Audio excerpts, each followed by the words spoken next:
She said, if I can't handle her friends, I should leave. So I did.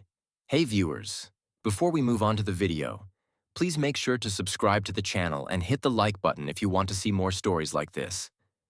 Thanks. The moment I knew my relationship was finished wasn't when she started guarding her phone like it was a second heartbeat, or when her laughter stopped sounding like it belonged in our apartment. It was when she said it like a solution. If you're going to act like this every time I go out, just leave. Not a warning. Not a fight. Not even a breakup. A recommendation.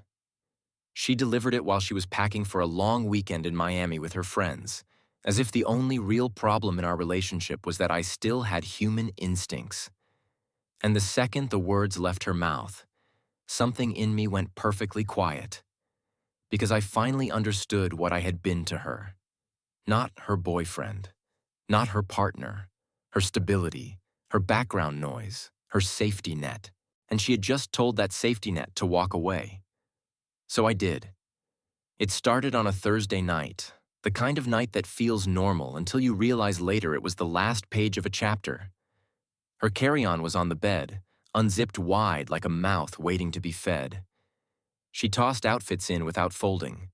Bright colors, tight dresses, heels she never wore around me because they hurt her feet.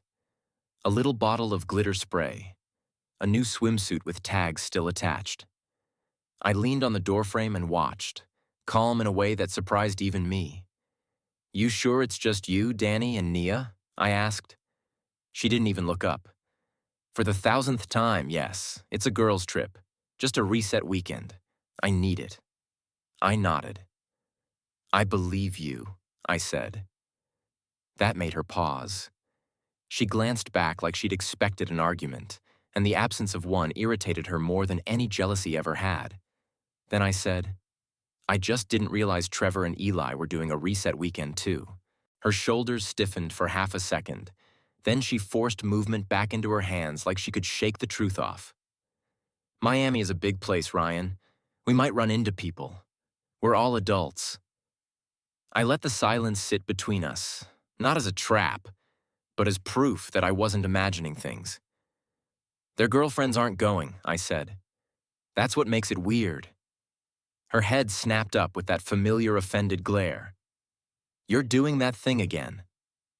What thing? The thing where you take something normal and turn it into a crime scene? She said. You hear a guy's name and you spiral. It's not spiraling to notice patterns, I replied. It's not jealousy to have eyes. She scoffed and went back to packing, throwing a crop top into the suitcase with a sharp flick of her wrist. You went through my phone again, didn't you? No, you left your iPad open on the kitchen counter. The message popped up. I didn't have to dig. She turned fully this time, and her face was arranged in practiced disgust, like my concern was a character flaw. So you're monitoring my devices now. Got it. Super healthy. I didn't raise my voice. I didn't tighten my jaw. I didn't try to win. I just said, I saw the group chat. I saw the flight screenshot. I saw Trevor saying he can't wait to see you. I saw Eli joking about finally getting you away from your leash. Her lips parted, then closed. Then she pulled a laugh out of thin air. It was short, sharp, and cruel. You're unbelievable. I stared at her. She stepped toward me, and for a second I thought she'd soften, like she'd realized she was about to cross a line she couldn't uncross. Instead, she crossed it comfortably. You know what, Ryan? I'm not doing this. I'm not spending the whole weekend reassuring you like you're my child. If you're going to be jealous every time I go out, just leave. The words landed soft, but the impact was violent. Just leave. Like the life we shared was a bad subscription she could cancel any time. I felt my chest go cold. Not heavy. Cold. Like a switch had been flipped in my bloodstream. She mistook my stillness for defeat. Her face relaxed into that satisfied expression she wore when she thought she'd put me back in my place. Good, she said, zipping the suitcase. Maybe you'll calm down while I'm gone. Do some thinking. Figure out why you're like this. She rolled her bag past me, the wheels tapping the floor like punctuation. I followed her to the door. She checked herself in the mirror, adjusting her hair, smiling faintly at her own reflection like she was already in a rooftop bar somewhere. She grabbed her tote bag. Then she turned to me. I could tell she expected one last attempt from me. A plea, a soft apology, a promise to be better. I gave her none of it. "Okay," I said. The word confused her. "Okay?" she repeated. "Yeah," I said. "Okay, have a good trip." The brightness in her eyes faltered. She looked at me like she couldn't decide if I was being sarcastic. Then she recovered and forced a smile. "I will," she said. "Bye." The door clicked shut, and the apartment didn't feel empty. It felt clean, like something rotten had finally been removed. I stood there for a long minute, listening to the silence. Not the lonely kind, the verdict kind. Then I walked to the kitchen, poured a glass of water, and drank it slowly like I was resetting my body. A memory surfaced in the quiet. 2 years earlier, I'd surprised her with a weekend getaway for her birthday. Nothing insane. A cabin, a lake, a little fireplace. She had cried and kissed my cheek and told me no one had ever taken care of her like that. I'd believed her. I'd taken on her bills when she was stressed. I'd covered her rent when she got between jobs. I'd fixed her car. I'd picked her up at 2 a.m. when she didn't feel safe. I'd sat through her work drama and her family drama and her friend drama like it was my job to hold the world steady while she spun. I thought that was love. But it wasn't love. It was infrastructure. And she had just told the infrastructure to leave. So I did what any sane man does when he finally gets clarity. I followed instructions. The plan wasn't revenge. It wasn't even anger. It was logistics. I started in the bedroom. I pulled my duffel bag from the closet and laid it on the floor. Then I grabbed a box cutter and cut open the stack of moving boxes we never threw out after our last apartment move. I worked like someone clocking in. No music, no tears, no shaking hands. I took my clothes first. Every shirt I bought, every pair of jeans, the jackets hanging on the left side of the closet, my sneakers, my watch case, my passport folder. I took my laptop, my external hard drives, my camera, my desk lamp. I unscrewed the wall mount and pulled my TV down, careful not to scratch the drywall. I unplugged the router. That part felt petty for half a second. Then it felt correct. In the living room, I packed the books I actually owned, the ones with my name written inside the cover from college. I grabbed the framed photo of my dad and me at my graduation. I grabbed the small wooden box my grandfather left me. In the kitchen, I took my knives. Not all the kitchen knives. Just my chef's knife set I saved for and bought with my first real bonus. I took the espresso machine I paid for because she couldn't function without coffee. I left her air fryer. I left her decorative wine glasses. I left her neon sign that said, "Good vibes only." In the bathroom, I cleared my shelf and left hers untouched. Her skincare lineup sat there like a shrine. I didn't disturb it. This wasn't about taking from her. It was about removing myself. One box at a time, the apartment went from ours to hers. And with each box sealed, the version of me that kept trying to make it work disappeared a little more. By midnight, the place looked like a staged rental. The final items were simple: the spare key and a note. I laid the spare key on the bare kitchen counter and took a single sheet of paper from the printer. I wrote 2 sentences. "You told me to leave. So I did." No anger, no explanation, no paragraph begging to be understood. She didn't deserve that effort anymore. I propped the note against the key. Then I carried the last box out. I didn't go to a friend's house. I didn't go to my parents'. I went to my cousin Malik's place across town because he was the kind of man who didn't ask questions until you were ready, and he had a spare room. He opened the door, saw the boxes stacked behind me, looked at my face, and just stepped aside. "You hungry?" he asked. That question almost cracked me open. Not because it was deep, because it was normal. I nodded. Yeah, I said. Actually, yeah. He ordered pizza. We ate on his couch and watched some terrible action movie where nothing mattered except explosions. And for the first time in months, my nervous system stopped bracing for impact. The next 2 days felt like detox. I didn't check her social media. I didn't scroll through old photos. I didn't wonder who she was with, because I already knew. And knowing didn't hurt anymore. On Sunday evening, I was sitting at Malik's kitchen table with my laptop open, looking at apartment listings when my phone started buzzing. Once, twice, then repeatedly, like a trapped insect. I stared at it without touching it. Unknown caller. Then another unknown caller. Then a text. Unknown. Ryan, why is the apartment dark? Did we lose power? I didn't reply. Another text. Unknown. Where are you? Why is the Wi-Fi not working? I almost smiled. She hadn't even started with, I miss you. She started with utilities. Like I was a customer service department. Then the calls came faster, one after another. I let them ring. Then my phone buzzed again. A voicemail notification. Then another. Malik leaned against the counter, chewing slowly, watching me. You good? He asked. I nodded. Yeah, I said. I'm great. It was the truth. Because the absence of chaos felt like peace. By Monday morning, her messages changed tone.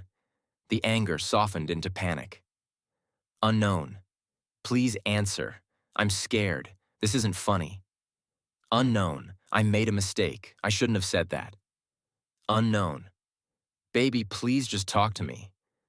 The word baby looked strange on my screen, like seeing your old job title after you quit.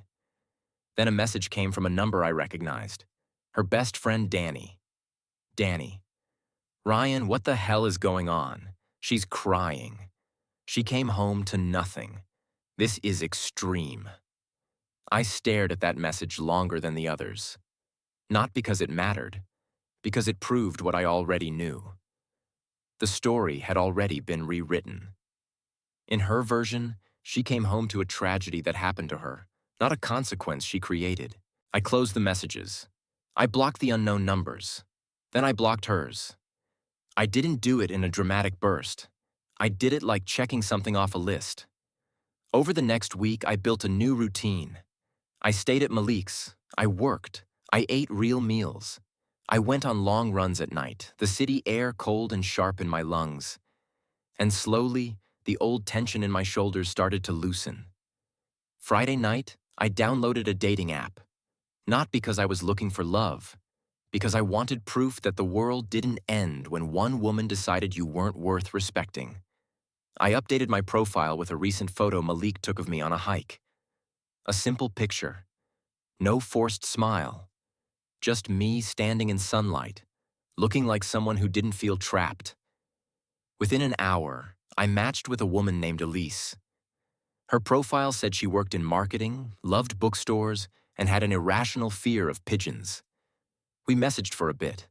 It was easy, light, no landmines, no passive aggression, no tests. She asked what I was doing tonight. I said, honestly, recovering from a weird week. She said, same, want to grab a drink? We picked a place with a patio and warm string lights. And at 8 p.m., I sat across from a stranger who smiled like she didn't already have a plan for how to punish me. Halfway through the first drink, my phone buzzed again. A blocked call tried to slip through. Then another. Then my screen lit up with voicemail notifications. Elise glanced at my phone politely, then back at me. Everything okay? She asked. I flipped the phone face down without looking. Yeah, I said. Everything's handled. And for the first time in a long time, I meant it. The date was normal in the most healing way.